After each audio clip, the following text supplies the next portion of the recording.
Hey y'all, thanks for watching. I hope you're all doing really well. This week, we're going to talk about confession. I feel like every time someone says confession, we think about confessing our sins or a scene from our favorite crime drama where someone admits to the guilt of a crime. But that's not exactly the form of confession that we're talking about today. And though the Bible is very clear that confession of sin sets us free from the bondage of sin, there's another form of confession. It's really intimately connected, actually, with that one, but it can bring even more freedom. We find this in Romans 10. Actually, I'm going to read it to you. Romans 10, starting at verse 8. The word is near you, in your mouth and in your heart. That is the word of faith that we proclaim. Because if you confess with your mouth that Jesus is Lord and believe in your heart that God raised him from the dead, you will be saved. For with the heart one believes and is justified, and with the mouth one confesses and is saved. Confess with your mouth that Jesus is Lord. That means to tell people. That's a big deal. When we tell people that we believe, we're revealing who we are. Our world has always been this way. And right now, we live in a time where our identity and statements about what we believe are more polarizing than usual. Who we are is constantly debated and oftentimes seems to be a gray area. But when we confess with our mouths that Jesus is Lord, some of that gray goes away. When I say I'm a Christian, not only does it give me freedom in being known for who I am, it gives someone else the opportunity to step into that same freedom. One of the most incredible revivalists that I've studied was a man by the name of John Harper. Now, John grew up in Paisley, Scotland. Now, for a stretch of about 5 years, my wife and I would go to his hometown every summer to help a church and their youth program there.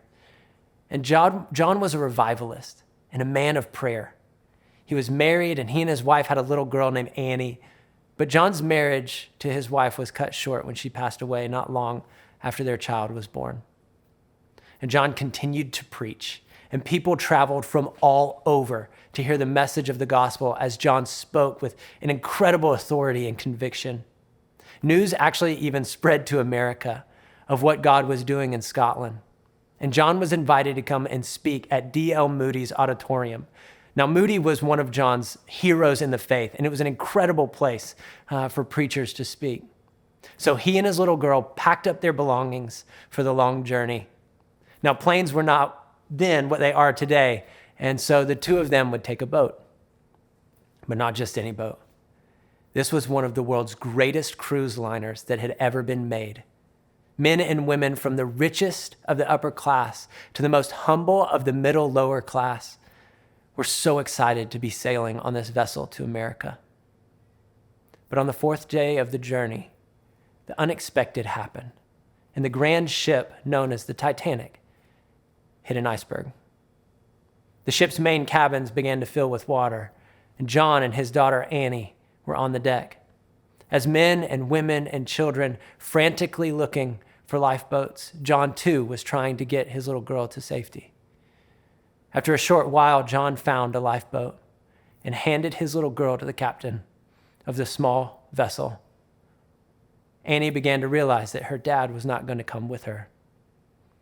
I imagine that her screams would have pierced the night sky in the commotion of everyone trying to escape the sinking Titanic. She might have uttered something like, "Dad, no, don't leave me." John consoled his daughter and told her that he would see her soon. And then he turned and disappeared into the crowd, shouting this phrase: "Men, find the women and children and the unsaved so that they can be in the boats." Women, children, and the unsaved in the boats. John spent the rest of the night talking to and praying with people escaping the ship about that passage that we read, Romans 10, urging them, if you confess with your mouth that Jesus is Lord and believe in your heart that God raised him from the dead, you will be saved. Everyone who calls on the name of the Lord will be saved. In the last hours of the night, as many people were floating in the water that was freezing off the coast of the North Atlantic, John used a board as a flotation device. He swam from one person to the next, asking, "Are you saved? Can you say that Jesus is the Lord of your life and that he was raised from the dead?" One young man answered honestly and said, I don't think I can. "Pray and ask God to reveal himself to you," John urged him. And the waves then pushed John back out into the darkness. But a few minutes later, he returned and asked, "Sir, are you ready now?" The man exclaimed, "Yes, I'm ready." And John prayed with him right there in the freezing water. And then he slowly slipped away down into the darkness of the sea beneath him. This young man who declared his faith in Jesus was the last person that John would lead to a relationship with God. John spent his very last breath confessing to people his belief in Jesus and asking others to make a decision to follow Christ. In the end, people on the Titanic realized that status, possessions, riches, or wealth had no eternal value. One thing mattered more than anything else. Will you confess with your mouth that Jesus is Lord? After some from the Titanic were rescued and the families came to try and find their family members in Liverpool, there were 2 plaques that were put on a wall with the names of the passengers. On one side, it read, "Known to be found," and on the other side, it read, "Known to be lost." Confess with your mouth that Jesus is Lord and believe in your heart that God raised him from the dead, and you will be saved. Maybe you've never said that you believe. If so, I pray that tonight is the night that you do so. And if you have,